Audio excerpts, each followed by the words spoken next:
Hello, everyone. My name is Catherine Pfeiffer, owner of Dream Living Properties, powered by Keller Williams Realty West. I'm here today with Jackie Brown. You guys have seen me on YouTube a couple of times talking about different points in the market, and today I just thought it would be good to sit down with Jackie and have a one-on-one discussion about where we're at in terms of the buying and selling market in St. Charles County, Missouri. So we're going to call this our expert panel discussion on St. Charles County, and we'll show you some statistics as well in terms of most recent sales and transaction history in the market. So let's get started. Jackie represents quite a few buyers in the market. So Jackie, tell me, the last contract that you negotiated, are your buyers at or above or below list price? We're right at list price. We went right at list price under contract. Okay. Didn't get any seller credits or anything. Okay. It was pretty much a standard contract. Very straightforward. Yeah. Okay. And what price point was that at? $600,000. It was a little bit over, so Okay. $639. I think we're right at that number for under contract. Okay. So maybe a little bit less aggressive in the higher price points. Yeah. I know I've got a couple listings anywhere from the $250,000 to $400,000 mark right now, and we're getting offers slightly over list, but not by much. Not to the tune of $40,000-$50,000 like it seemed to be last year in the summer 2022 market. Not a whole lot of people asking for concessions. If they are asking for concessions, sellers are countering. If we have a sale price of $250,000 and you need your closing costs paid for by the seller, we might sell the house to you at $255,000 so that we can cover those closing costs, and it still works out as a wash for the buyer. What else? What about inspections? Are we doing inspections again? I know a lot of people are out of the market because they said, I am not buying a house $50,000 over asking price, Right. and not doing inspections and just walking into who knows what. So I've never waived an inspection period. I like to always advise my clients to get their inspection period just to make sure nothing's wrong with the house. Sure. I've heard of other things being waived, maybe like their appraisal writer, Mm-hmm. or other things like that, but I've never waived the inspection. Sure. Do you typically use the tactic where it might be like inspections are for your buyer's information, but maybe they're not going to ask the seller to do any repairs? Absolutely, yeah. So especially since I work a lot with investors, a lot of the houses are as is. Yeah. So those times we'll do for informational purposes only. Okay. I've done a few just regular residential sales contracts that were kind of just for informational purposes only, like Right. last summer when the market was crazy. Yeah. We did it for informational purposes only. Right. But not so much now. I haven't done that in quite a few months. Your higher price point buyer, were they able to do inspections and negotiate repairs? Yeah, we negotiated repairs. The sellers did do those repairs, and then we actually did a re-inspection to make sure all of those repairs were done. Nice. Yeah, our inspector that we use is great. Of course, we have a handful of them we can recommend, but Kurt Lampert is our building inspector, and he'll go back and do it for a nominal fee, but it's of course not to the extent that an initial inspection costs. So that's helpful for both buyers and sellers, especially if you've got sellers that are making repairs themselves. What about appraisals? Have you had any houses that you've heard of not appraising lately, or That's actually never happened with me. Okay. I've always had houses that appraised for what they were, Okay.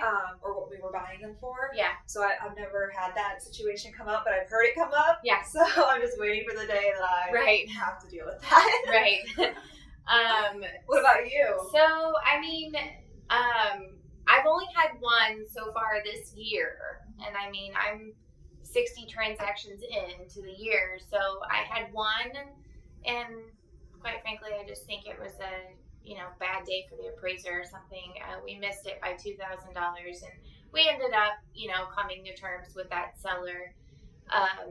The house had a lot of intricacies to it. It was on a busy road. It was a less desirable floor plan, but had a larger lot. So it was a very unique property, and those can be hard to appraise. Um, Especially with comps. Yeah. There's not a lot of comps for 'em. yeah, having houses that don't have a lot of comparables, makes it tough for the real estate agent and the appraiser involved to determine value.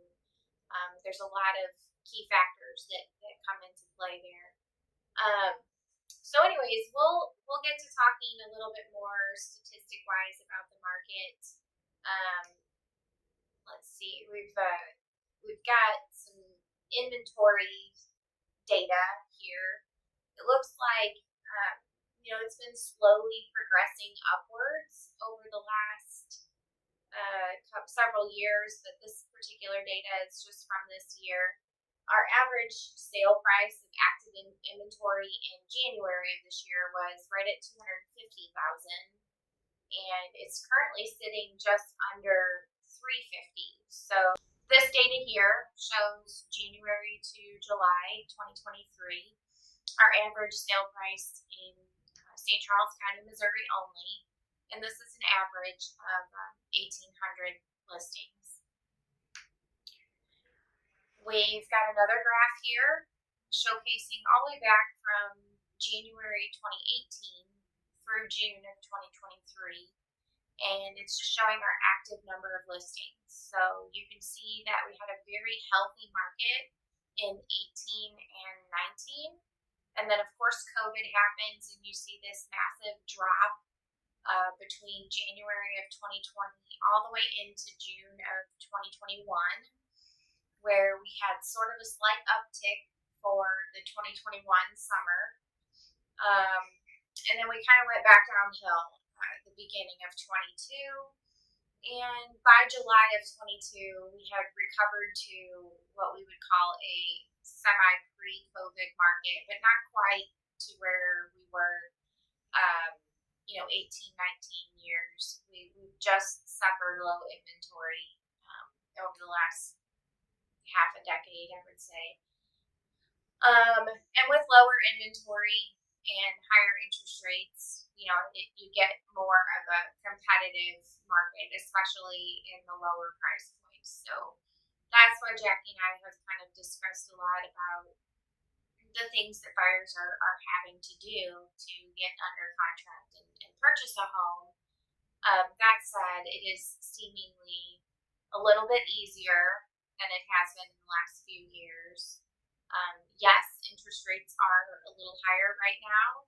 Yes, that's going to cost you more on a monthly aspect for the time being. Many of our lenders are offering cost-free or low-cost refinance programs. So, it's kind of a double-edged sword for buyers right now. To me, it makes sense to look low and slow, and when the right house comes up, you're able to purchase it without purchasing at $50,000 over and waiving inspections. And being mindful of your monthly budget and stay in touch with your realtor and your loan officer, because if you do, you're going to know when the market gets better and interest rates drop, and you'll already have the house that you wanted. You'll just need to rework your finances in order to get your payment lower, and maybe have to do updates or upgrades, or maybe take the summer vacation that you've been dying to take. So there are several things to consider. I know, Jackie, you started selling in the beginning of 22, which was a very competitive buyer's market that summer. Interest rates were very, very low and very competitive. So talk to me about, what are some of the crazy things you had your buyers saw your buyers have to do just to get a home under contract. Yeah. Oh, man, just crazy things I've seen buyers do just to get under contract. When I first started, we were going crazy over, we were doing escalation clauses, what we were really doing. It was, what are you most comfortable with? What's your max price point that you're comfortable with? Like, if you get this house for this price, are you okay paying that? Right. So always pick your max budget, and then we would oftentimes go in at list price or right above list price for our minimum. Yep. So we were doing a lot of escalation clauses. Again, I never bypassed inspections or anything like that, Right. but escalation clauses then and still now sometimes are like huge for me. That's kind of what I've been working with since last year. Yeah. Those more competitive, that first time home buyer price point for us in St. Charles County really is anything between $200 and $350. So, escalation clauses Jackie brought up. So just a little bit of education for those of you that might not know. An escalation clause is, if I'm buying Jackie's house, I might say, okay, Jackie, I offer you 300. And we've got a very formal way that we write this out in your contract, but we might say, Jackie, my offer is 300, but I'll give you $1,000 over in a peanut butter and jelly sandwich.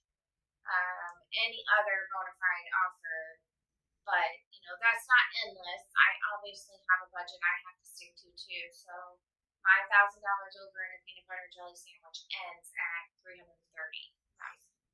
And I sort of jokingly say the peanut butter and jelly sandwich. I have had buyers win contracts over silly little things like that. Like, we'll order you pizza for every once a month on Friday for a year, or just building that relationship. Yeah, I had some really fun buyers once that bought a practically empty house. The only thing left in it was a shelf, a storage shelf in the basement. There was a beer pong game. So, they wrote a little letter with their contract and in the special agreements. They asked for the beer pong game and challenged the sellers to a tournament. And they actually won the deal. We never did do the beer pong tournament, but the listing agent at the time said that they cracked up at it. So sometimes your personality needs to be put into the contract as well, simply because you're buying someone else's home to turn into your home, and there's a lot of memories and things that go with that. So, first and foremost, work with an agent that knows how to work all of the angles of the contract, but still keep you protected. I know we got a little off track, but back to statistics, and then we'll wrap this up. I've got some stats that show months of inventory here.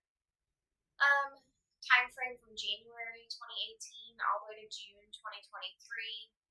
We started January 2018 with 3 months of inventory. So statistically, we say a balanced market is 6 months of inventory. And I will tell you, I've been an agent since the end of 13, and we have not seen a balanced market since about 2016. So I don't know that we'll ever see that back in St. Charles County for quite some time, simply because it's a very desired place to live, and we just can't catch up on the new construction. There's not enough land, and the new construction that is occurring is pretty high dollars. So there's not a lot of inventory for your first time home buyers, which also, generally speaking, is in the same price point bucket as your last time home buyers. They're done with the big house, and they need that small house with a lower budget again. And so that tends to be the market that has the inventory is just so dry kind of consistently.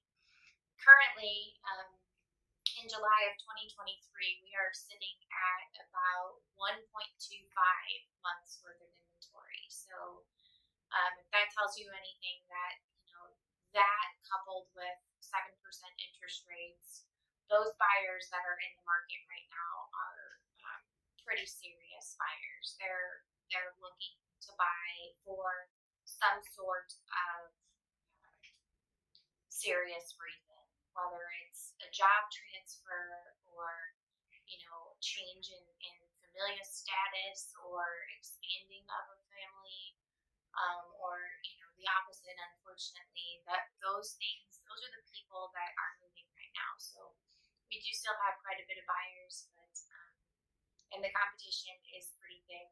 Just many of them are not willing to be as competitive, and I think that's generated by the interest rates. It just is harder to afford.